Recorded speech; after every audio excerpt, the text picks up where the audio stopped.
बिल्कुल बात नहीं करनी है। बोली बांके बिहारी लाल की, कृष्ण कन्हैया लाल की जय जय जय जय जय जय जय राधे श्याम। आइए, भगवान का विवाह किस प्रकार से संपन्न होता है। महाराष्ट्र में एक बहुत बढ़िया जगह है जिसका नाम है विदर्भ देश। जैसे यूपी का एक टुकड़ा है बुंदेलखंड, एक हिस्सा है तो उत्तर प्रदेश में ही, उसी प्रकार से महाराष्ट्र में ऐसे एक जगह का नाम है विदर्भ। पूरे एरिया का नाम विदर्भ है। उस विदर्भ में एक नगर है, गांव है जिसका नाम है कुंदनपुर। कुंदनपुर के राजा हैं, इनका नाम है भीष्मक। राजा शीत भीष्म को नाम विदर्भाधिपतिर महान, तस्य पंचाभवन पुत्रा कन्या च वरानना। घर में बेटे 5 हैं। 5 बच्चों के नाम बताएं, रुक्मी, रुक्मरथ, रुक्मकेशी, रुक्म वाहु और रुक्ममाली। लेकिन कन्या च वरानना, घर में बेटी एक भी नहीं है। राजा ने मन ही मन कहा परमात्मा से, प्रभु तूने 5-5 पुत्र दिए, यदि एक बिटिया तुम दे देते तो तुम्हारी बड़ी कृपा होती। सरोवर में स्नान करने के लिए गए तो कमल के फूल के ऊपर बैठी हुई कोई बेटी आ रही है। उसी बेटी को घर लेके आए हैं और उसी बिटिया का नाम रुक्मणी रख दिया। रुक्मणी शक्ति है। शक्ति को धारण करने के लिए मां में ताकत नहीं थी, इसलिए जानकी को धरती से निकाला गया और रुक्मणी को सरोवर से निकाला गया। राम कृष्ण को जन्म देने के लिए यहाँ माताएं तैयार हो गई, लेकिन रुक्मणी और सीता तो वह पात्र है, अपने आप में किसी नारी में ताकत नहीं थी, इसलिए एक को जमीन से निकाला गया, एक को सरोवर से निकाला गया। नाम संस्कार हुआ। नाम क्या रख दिया गया है? रुक्मिणी। सोपस्वत्तम कुंदस्य रूप वीर गुणाश्रिया, ग्रागतेर्गई मानास्ते मेने संदृशम पतिम। एक दिन देवसी नारद चल करके आए, भगवान कृष्ण की लीलाओं का वर्णन किया। उसी समय रुक्मिणी ने संकल्प किया कि हम विवाह करेंगे तो भगवान कृष्ण के साथ, यदि ऐसा न हुआ तो हम अपने जीवन का प्राणांत कर डालेंगे। कृष्ण को भी रुक्मिणी की सूचना मिली है। पिताम बुद्धि लक्षणों दार्य रूप शीलाम। बुद्धि लक्षण और शीलता से संपन्न रुक्मिणी है। तो कृष्ण से सदृशी भार्याम समोज्ञम मनोदधे। भगवान कृष्ण के मन में भी यह बात आई कि विवाह रुक्मिणी के ही साथ में किया जाए।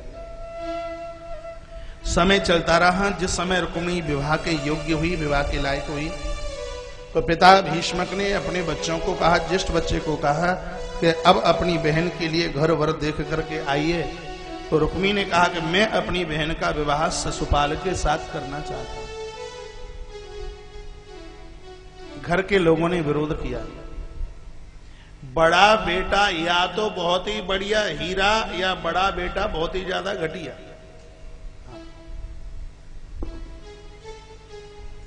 बड़ा है ना, लाड़ प्यार ज्यादा होता है।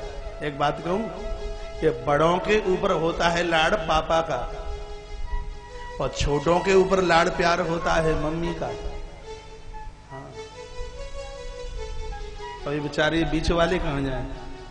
हम जैसे कहां जाएं बीच वाले?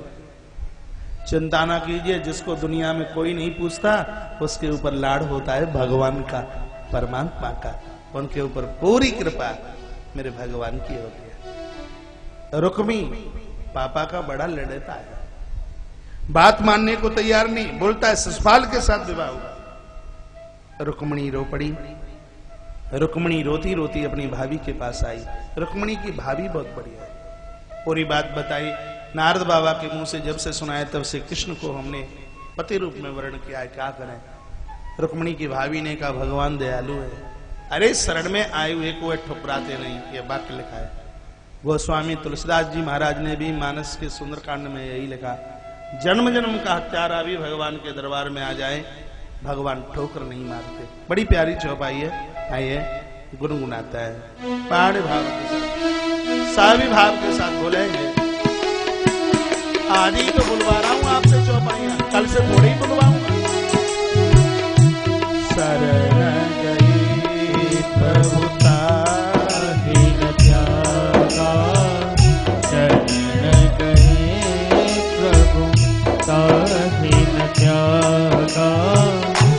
विश्वद्रोह कृत अघ लागा विश्वद्रोह कृत अघ जहि लागा शरण गए प्रभु चाहि न त्यागा शरण गए प्रभु चाहि न त्यागा विश्वद्रोह कृत अघ जहि लागा विश्वद्रोह कृत अघ जहि लागा शरण गए प्रभु ताहि न त्यागा विश्वद्रोह कृत अघ जहि आप सभी बोलिए विश्वद्रोह कृत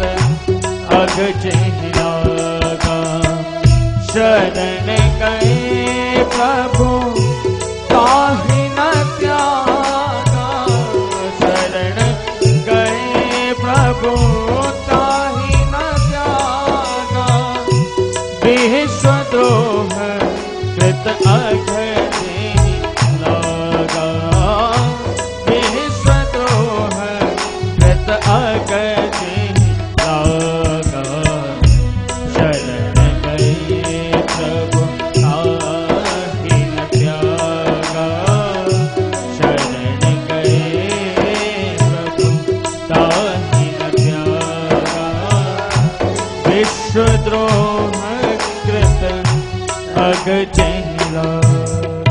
बांके बिहारी लाल की जय हो। शरण में आए हुए को भगवान कभी ठुकराते नहीं है, इसलिए तुम गोविंद के लिए पत्र लिखिए। कान्हा भाई,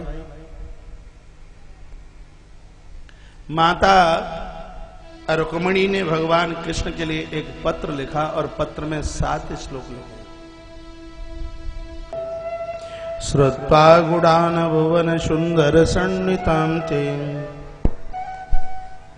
निरविश्य कर्ण विवरै हरतुंग तापम रूपम दृशां दृशिमतामखिलार्थनाभं त्वय्यच्युता विशति चित्रम पत्रपम।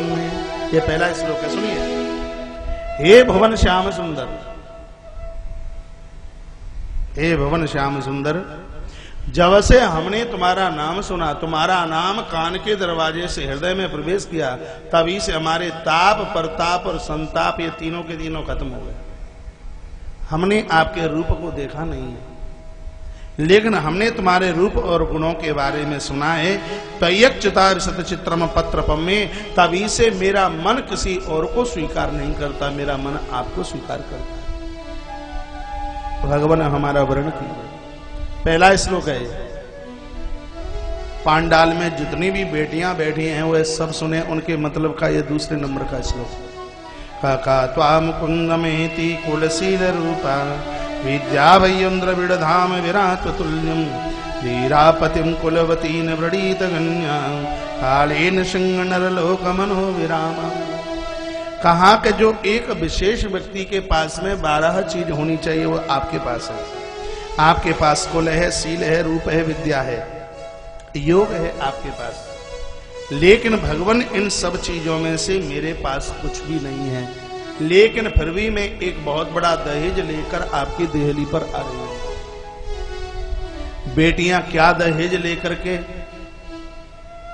अपने ससुराल की देहली पर पहुंचती हैं, यह व्याख्या आगे के श्लोक में मिलेगी, लेकिन मैं पहले बोले देता हूं। माता रुक्मिणी कहती है कि पिता ने जितना भी मुझे जेब खर्च के लिए पैसा दिया उससे मैंने सत्कर्म किया, संतों की सेवा की, मैंने गौ सदन सृजन कराए, निर्माण कराए, उसका किंचित मात्र भी मुझे पुण्य मिला है। उस पुण्य रूपी दहेज को लेकर मैं आपके आंगन में आ रही हूँ। यह कथा कहना चाहती है कि बेटियां विवाह के पूर्व जितना भी धर्म सत्कर्म करती हैं वह पूरा का पूरा उसके घर और वर को लगता है। दुनिया का ऐसा कौन सा पिता जो अपनी बेटी को बढ़िया घर न देना चाहता हो, लेकिन फिर भी बढ़िया घर नहीं मिलता तो इसमें माता पिता का दोष नहीं, इसमें पूरा का पूरा महाराज जो तप, जो भी भजन धर्म पुण्य एक बेटी का था, बेटी के धर्म पुण्य के मुताबिक उसको वैसा घर मिला है। सुखदेव स्वामी कहते हैं, परीक्षित, संसार की हर बेटी में 3 गुण होने चाहिए। जब वह किसी की पत्नी बनने के लिए जाती है तो उसके अंदर 3 गुण होने चाहिए। माता रुक्मिणी के अंदर वह तीनों गुण हैं, इस श्लोक में लिखा है। बेटियां सुने, नारी के अंदर वह 3 गुण कौन कौन से होने चाहिए, जिन 3 गुणों की वजह से एक बेटी ससुराल पक्ष को हमारा स्वर्ग बना देती है। तो यहाँ निवेदन किया गया कि रुक्मिणी के अंदर 3 गुण हैं। एक तो ये कुलवती है, दूसरी गुणवती है और तीसरी धैर्यवती है। ससुराल में कितनी भी दिक्कत आवे, परेशानी आवे, बेटियां अपने धैर्य को न खोए। एक गांव की कहावत है कि 12 साल के बाद में जब घोड़े का भी समय फिर जाता है, आप तो इंसान है, आपका क्यों नहीं फिरेगा। कितना भी दुख परेशानी आवे, नारी अपने धैर्य को ना खोवे, वह धैर्य के साथ जीवन का निर्माण करे। गौड़वती, जीवन में ऐसा कोई कार्य न करे कि माथे के ऊपर कोई ऐसा कलंक का टीका लग जाए जो छुड़ाए ना छूटे। इसलिए गुणवत्ता के साथ जीवन का। कुलवती, ऐसा जीवन जीवे जिसकी वजह से उसके पियर का भी नाम हो, लोग ये कहें कि हमारे घर में तो बहू कुल खानदान की आई है। ये 3 चीजें, कुलवती, गौड़वती और तीसरा बताओ धैर्यवती। जीवन भर ये बहुत बेटियां आज पंडाल में बैठी हैं, ये मेरे 3 वाक्य भूलना नहीं है, कुलवती, गुणवती और धैर्यवती। जिन बेटियों के अंदर यह 3 सूत्र है, वह अपने ससुराल पक्ष को जाकर के स्वर्ग बना देते हैं। सुखदेव भगवान कहते हैं, परीक्षित, यह तीनों के तीनों गुण माता रुक्मिणी के अंदर थे। तीसरा श्लोक देखिए, तनमे भवान खलु व्रतपतिरंगजायाम आत्मार्पितस्य भवतोत्र विभो विदेहि मा वीर भागम विरसतु चैतद्य आनान गैमाय मृगपतिर्बलबम मुजाक्षः। मैया कहना चाहती है, भगवान यह शिकार सिंह का है, लेकिन इस शेर की शिकार को कोई शिशुपाल जैसा गीदड़ लेने के लिए आ रहा है। यदि सिंह की शिकार को कोई शिशुपाल गिदड़ा ले गया तो बदनामी आपकी हो जाएगी। इसलिए आपके चरणों में हमारी यह प्रार्थना है कि अपनी शिकार को सुरक्षित बनाए रखना, कहीं इसके ऊपर शिशुपाल दृष्टि न डाल दे। 3 श्लोक हो गए। चौथा श्लोक देखिए, पूर्ते तदष्टनियम मां व्रत देव विप्रा गुरुवचान भिन्नम भगवान परेशम आराधितो यदि गदाग्र इत्यपाणि गुह्यातमीनदम घोषसुतादयोन्ने। तीसरे श्लोक में, चौथे श्लोक में कहा कि मैंने जीवन में जितने भी व्रत किए हैं, जितने भी नियम मैंने अपने जीवन में बनाए, ब्राह्मणों की पूजा की, गुरुजनों के वचनों का मैंने पालन किया, उसका यदि किंचित मात्र भी मुझे पुण्य मिला है तो वह पुण्य के रूप में आप ही तो चाहिए। और आप ना मिल करके यदि मेरा हरण करके दमघोष पुत्र, दमघोष का बेटा शिशुपाल है, यदि शिशुपाल ले गया तो व्रत करने के ऊपर लोगों की निष्ठा खत्म हो जाएगी, उपवास करने पर लोगों की निष्ठा समाप्त हो जाएगी। इसलिए भगवान मेरा आकर के वर्ण कीजिए। आगे का श्लोक है, सोभाविनी तुम जितोद्भिर्ने विदार्य गुप्ता समेत प्रतनामति विपरीतः निर्मत्त चैद्य मगधेन्द्र बलम प्रसह्यम महाराक्षसेन विदनो अभीर सुल्काम। बड़ा गजब का श्लोक है। तुम यह सोच रहे होंगे कि राजकुमारी के यहाँ तो बहुत बड़े पहरेदार लगे होंगे, बड़ी बड़ी सेना होगी, तो रुक्मिणी को मैं लेकर के आ कैसे सकता हूँ। तो भगवान हमारे यहाँ की एक रीति है, वह रीति है कि विवाह से पहले बेटी गौरी की पूजा करने के लिए जाती है। मैं भी गौरी की पूजा करने के लिए जाऊंगी, आप अपना रथ आके लगा लेना वहीं, और ऊपर से सीढ़ियों से मैं नीचे उतरूं तो मुझे उठा के अपने रथ में बिठा लेना और मुझे ले जाना। इस 6वें श्लोक में आने की और हरण करने की व्यवस्था भी रुक्मिणी ने लिखी। 6 श्लोक हो गए। 7वां श्लोक बड़ा गजब का है। 7वें श्लोक में लिखा है कि यस्यांग्र पंकज रजस्तनपनम महांतो बाक्षन्तु मापतिरिवात्मवतोत्पत्त्यहि यरम्बुजाक्षन लवेय भवत् प्रसादम जय्याम सूत्रव्रतकशान जन जन्मति स्यात्। कमाल कर दिया, कह दिया भगवान, हे परमात्मा, यदि आपके चरण मुझे नहीं मिले तो किसी दूसरे के साथ तो मैं विवाह नहीं करूंगी, बार बार जन्म लूंगी और बार बार मरूंगी। जब तक आप नहीं मिल जाओगे तब तक विश्राम नहीं लूंगी। मुझे यह लग रहा है कि 600 के लगभग या ऊपर मेरी कथाएं हुई हैं। 7 श्लोकों की व्याख्या मैंने पहली बार इन बढ़िया श्रोताओं के मध्य में की। नहीं तो इतना समय नहीं होता, 1-2 श्लोक बोले चलो भागो चलो भागो चलो भागो। आज 7 श्लोक की व्याख्या प्रथम बार। बहुत श्रोता ऐसे श्रोता जिन्होंने 20-20 कथाएं हमारी सुनी है। वो जो कल का दिन निकल गया उसी दिन तो होता है भगवान का विवाह। लोगों को भगने की पड़ती आरती प्रसाद, भागो भागो भागो भागो। और फिर जैसे श्रोता का उस समय माहौल और फिर वैसी व्यासपीठ सुबह का था। तो आज के दिन के आरंभ में ही ये भगवान का विवाह। तो इसका मतलब ये नहीं है कि 600 कथाओं में और ये 7 श्लोक की व्याख्या हमसे ना आती हो और आज हमें याद हो गई हो, ऐसी बात नहीं है। उस समय न होने की वजह से व्याख्यान हुआ नहीं है। ये 7वां श्लोक कितना गजब का है। सैकड़ों जन्म धारण करने पड़े, लेकिन जब तक तुम नहीं मिल जाओगे तब तक हमें विश्राम लेना नहीं है। यह श्लोक बोल करके तो मेरा ध्यान रामायण के बालकांड के द्वार नंबर 81 के ऊपर पहुंच रहा है। सप्तर्षियों के सामने मां भगवती जगदम्बा पार्वती भी तो यही कहती है। सप्तर्षियों ने कहा वो तुम्हें नहीं मिलेंगे, तो जगदम्बा ने कहा ये तो तुम कह रहे हो नहीं मिलेंगे। यदि शंकर भी कहें कि मैं मिलने वाला नहीं हूं तो भले ही करोड़ों जन्म क्यों न धारण करने पड़े, जब तक भोलेनाथ न मिल जाएंगे तब तक हम शांति लेने वाले नहीं। यह बात जगदम्बा रुक्मणी के लिए नहीं, मेरे और आपके लिए है। जब तक भगवत प्राप्ति न हो जाए, कितने भी बार मरना पड़े, जन्म लेना पड़े, हमें शांति लेनी नहीं है। आइए रामायण के बालकांड की वह चौपाई आपके मुंह से बुलवाना चाहूंगा, जो स्वयं श्रद्धा की प्रतीक माता पार्वती ने बोली है। आइए स्वर दीजिए।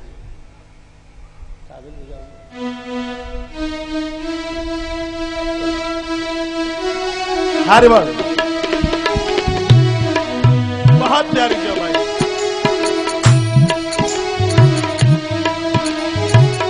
जन्म रगद हमारी, कोटि जन्म लगी रगद हमारी। बरहु शंभुनत रहु कुंवारी, बरहु शंभुनत रहु कुंवारी। कोटि जन्म लगी रगद हमारी, कोटि जन्म लगी रगद हमारी। रहु शंभुनत रहु कुंवारी, बरहु शंभुनत रहु कुंवारी।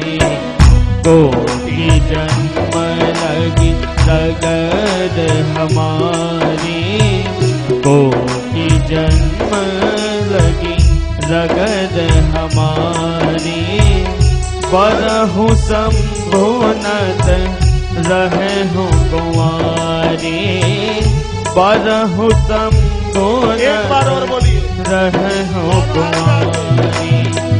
कोटि जन्म लगी रगद हमारी, कोटि जन्म लगी रगद हमारी।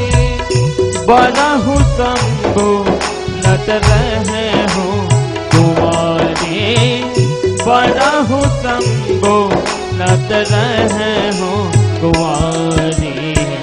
कोटि जन्म लगी रगद हमारी, बरहु शंभुनत रहु कुंवारी। लाल कृष्ण लाल जय हो। करोड़ों जन्म क्यों न धारण करने पड़े, जब तक भगवान भोलेनाथ न मिले शांति नहीं लेगी। श्री राधे। माता रुक्मणी का यह 7वें श्लोक में यही तो संदेश है। चिट्ठी लिखी है, ब्राह्मण देवता को बुलाया और ब्राह्मण देव ने चिट्ठी को लिया और चिट्ठी लेकर के ब्राह्मण चला कहा भगवान कृष्ण के हाथ में चिट्ठी दी। ब्राह्मण वास नाम से संबोधन है। ब्राह्मण ने कहा इत्थेत ये संदेशा यदुदेव महाहिता विमर्श कर तुम यत्र क्रियताम तदनंतरम। यह है भगवती रुक्मिणी का गोपनीय संदेश मैंने आपको दिया। अब आपको क्या करना है क्या नहीं करना है भगवान ने आप जाने। शीघ्र ही भगवान ने तैयारी की है।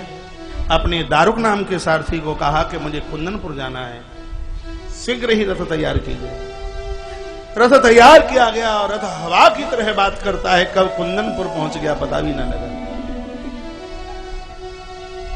केलों के झुरमुट में भगवान छिपने लगे। ब्राह्मण देवता को कहा कि रुक्मिणी को बोल देना मैं आ चुका। माता रुक्मिणी छत पर चढ़ करके ब्राह्मण देव का इंतजार कर रही है, प्रतीक्षा कर रही है। दृष्टि पड़ी ब्राह्मण के ऊपर के ब्राह्मण देव आए हैं, नीचे उतर के आई है। चरणों में मां रुक्मिणी गिर पड़ी और ब्राह्मण देव ने कह दिया कि प्रभु आ चुके। मैया आज अष्ट सखियों के साथ पूजा करने के लिए जा रही हैं। रुक्मिणी को पता न जाने कैसे लग गया कि कृष्ण आ चुका है। जरासंध, शिशुपाल, यह भी लोग आए हैं। शिशुपाल को दूल्हा बनाया गया, विवाह करने को यह भी आया। तो रुक्मिणी ने कहा कि नगर को चारों तरफ से घेर लिया जाए, कहीं कृष्ण मेरी बहन का हरण करके न लेके चला जाए। महाराज नगर को चारों तरफ से कुंदनपुर को घेरा गया। भगवान मुस्कुरा रहे हैं। कहा रुक्मिणी तुझे यह नहीं पता कि हमारा जन्म छिप छिप के हुआ, हमारा लालन पालन भी छिप छिप के हुआ, तो सुन ले हमारा विवाह भी छिप छिप के ही होगा। और बढ़िया डकैत तो वो है जो भरी व्यवस्था में से डकैती डाल के बता दे। यहाँ तो बड़ी बड़ी तैयारी की गई है। और इधर मैया अष्ट सखियों के साथ में गौरी पूजन करने को जब गई है, पूजन किया है, मां रो पड़ी। मां रुक्मिणी ने कहा कि हे मां, यदि मुझे कृष्ण नहीं मिले तेरे दरबार में मैं प्राणांत कर डालूंगी और किसी के साथ विवाह नहीं करूंगी। भागवत में लिखा है कि मैया रुक्मिणी का बामांग फड़कने लगा। ग्रंथ यह भी कहता है कि पुरुषों का दाहिना अंग फड़के बहुत ज्यादा शुभ होता है और इन माताओं का बायां अंग फड़के बहुत ज्यादा शुभ होता है। अब मिलता क्या है ये तो मुझे नहीं पता, लेकिन शुभ बहुत होता है। लेकिन शुभ तब तक ही होता है जिनका एक आधे मिनट के लिए फड़के, और जिनका 4-4 घंटे तक फड़कता ही रहता है। हो सकता है कोई बीमारी भी हो सकती है, डॉक्टर को चेकअप करा लेना। कहीं आप ये सोचे हम तो अभयपुरा में सुन के आ गए हैं कि कोई ज्यादा ही बढ़िया होने वाला है, हमारा बायां अंग फड़क रहा है, आपके हमारा दाहिना अंग फड़क रहा है। वो एक आधे मिनट के लिए फड़के तो ही ज्यादा शुभ है। आज संकेत मिला है क्योंकि फूल चढ़ाया, फूल नीचे गिर गया। ऐसा बताते हैं जिस देव को आप पूज रहे हैं, नहलाते नहलाते लुटिया हाथ से छूट जाए, माला पहनावे, माला प्रतिमा से मूर्ति से नीचे गिर जाए। भोलेनाथ के ऊपर आपने बेलोपत्र चढ़ाया और चढ़ाते ही नीचे गिर गया, समझ लेना कि यह देव आपके ऊपर प्रसन्न है। लेकिन जाको मतलब जी ना है कि तुम ऐसे चढ़ाओ कि एकदम बिल्कुल गिर ही जाए, वो अपने आप गिर जाए। समझ लेना कि वह देव आपके ऊपर प्रसन्न है। बाबा को बैठाओ। बोली बांके बिहारी लाल की, कृष्ण कन्हैया लाल की। तत्र साल्वो जरासंधो दंत वक्त्रो विदूर था। इतनी सेना नायक शिशुपाल के साथ आए। मैया ऊपर पूजन कर रही है। भगवान ने अपना रथ बगल में लगा दिया। पूजन के बाद मां भगवती नीचे के लिए उतरी है। ठाकुर जी ने तो अपना रथ लगा ही रखा है। तो भगवान पैदल पैदल सेना के बीच में चले। तो एक ने क्या कहा, पदाचलंतिम कल हंस गामिनी, क्या हंस जैसी चाल चलता है। दूसरे ने कहा कि चाल ही देखते रहोगे, जरा इसकी चितवन तो देखिए कितनी प्यारी है। तीसरे ने कहा होठों की मुरली तो भाई साहब देखो। एक ने कहा मोर पंख बड़ा प्यारा है। एक ने कहा बाजू की फेंट तो देखिए। एक ने कहा अरे गले का हार तो देखिए। ये तो सब देखने में लगे रहे। इतने में श्रीमान ने माता को उठाया और रथ में बिठाया। रुक्मिणी ने कहा कि अब जल्दी चलिए, भैया को पता लग गया व्यवधान आ जाएगा। कृष्ण कहते हैं कि नाम बदनाम नहीं कराना। लोग ये कहें कि कृष्ण आया और वह रुक्मिणी का हरण करके लेके चला गया। यदि तुम्हें जाना है तो ये रथ की बागडोर तुम संभालिए। रुक्मिणी ने रथ की बागडोर संभाली, चाबुक लगाया, टप बाट की आवाज करता हुआ रथ आगे को बढ़ गया। हम कहते हैं कि रुक्मिणी का हरण कृष्ण ने नहीं, कृष्ण का हरण रुक्मिणी ने किया। कृष्ण में यह ताकत नहीं रुक्मिणी का हरण करके बताते, लेकिन रुक्मिणी में यह ताकत है कि वह कृष्ण को जिधर लेकर के चले कृष्ण को उधर ही चलना पड़ेगा। यह कथा आप स्त्री पुरुष की ना समझना, ये पति और पत्नी की कथा नहीं, यह भक्ति और भगवान की कथा है। रुक्मिणी भक्ति है, कृष्ण परमात्मा है। भक्ति माता ईश्वर को जिधर लेकर के चलती है ईश्वर को उधर ही चलना पड़ता है। नहीं आई बात समझ में? रावण ने माता जानकी का हरण किया, लोगों ने रावण को कहा कि ये तुमने अच्छा नहीं किया, दूसरी की स्त्री का तुमने हरण किया। रावण चला गया, बहुत सुंदर सूत्र बोल के गया। रावण कहता है तुम्हारी दृष्टि में सीता स्त्री होगी, लेकिन मेरी दृष्टि में तो है भक्ति माता। मैंने सोचा भजन तो किया नहीं, उद्धार कैसे होगा, तो मैंने यह विचार कर लिया कि भक्ति माता का हरण कर लीजिए। जहाँ भक्ति माता जानकी होगी वहां बैरागी लखन परमात्मा राम बिना बुलाए चल करके आएंगे, और जहाँ ये तीनों होंगे वहां मेरा कल्याण हो ही जाएगा। जहाँ जानकी है वहां राम है, जानकी भक्ति है, राम परमात्मा है। जहाँ भक्ति होगी बंदो ईश्वर उधर ही होगा। टप टपहाट की आवाज करता हुआ ये रथ तो चला गया। अब सैनिक के लोग कहने लगे, सुनो थोड़ी मेरी बात। सैनिक लोग कहने लगे भैया चरण पादुका ठीक है, बांसुरी ठीक है, मोर पंखु ठीक है, लेकिन वो रुक्मिणी कहाँ है? वो ले तो गया। कौन? जिसका तुम रूप देख रहे थे। का तूने क्यों नहीं देखा, तूने क्यों नहीं रोका? हम भी उसकी बांसुरी देखते रह गए। अब तो हल्ला हो गया, ले गया ले गया ले गया ले गया ले गया। जरासंध शिशुपाल ने महाराज पीछा किया है, भगवान ने सबको परास्त किया। रुक्मी को पता चला कि कृष्ण ने मेरी बहन का हरण किया, भुजा फड़कने लगी और कहने लगा कुंडनम ना प्रवक्ष्यामि, मैं कुंडनपुर में प्रवेश नहीं करूंगा यदि कृष्ण तुझसे मैंने बदला नहीं लिया। पीछा किया है इसने, कहने लगा ये कृष्ण अपनी असली माता पिता की औलाद है तो एक क्षण के लिए रुक जा। चुनौती दे दी ठाकुर। भगवान रथ से नीचे उतर करके आए हैं और इसको मारने की ज्यों ही तैयारी में भगवान, तो रुक्मिणी बेबलहा रोती हुई माता रुक्मिणी रथ से नीचे उतर के आ गई। कहने लगी आखिर में तो भगवान मेरा भाई है, इसको आप छोड़ दीजिए, भैया है मेरा, इसको छोड़ दीजिए। इसके केसों को मोड़ दिया ठाकुर ने, इसको छोड़ा। रास्ते में इसने एक भोजकट नाम का नगर बसाया कृष्ण से बदला लेने के लिए। रुक्मिणी को लेकर के भगवान कुंदन पर आए। रुक्मिणी तो भक्ति है ना। मुझे ऐसा लग रहा है कि संसारियों ने नहीं, रुक्मिणी का तो श्रृंगार महापुरुषों ने किया है। वेद की ऋचाओं ने श्रृंगार किया है। रुक्मिणी माता का श्रृंगार वेद की ऋचाओं ने। रुक्मिणी भक्ति है, वेद की ऋचाएं उसकी सखियां हैं। रुक्मिणी ने कहा था आओ मेरी सखियों मुझे मेहंदी लगा दो, मेहंदी लगा दो, मुझे ऐसा सजा दो कि मुझे श्याम सुंदर की दुल्हन बना दो। आप भी यदि वेद की ऋचाओं का सहारा लोगे तो आपकी भी बुद्धि की भामर कृष्ण के साथ में पड़ जाएंगे। आइए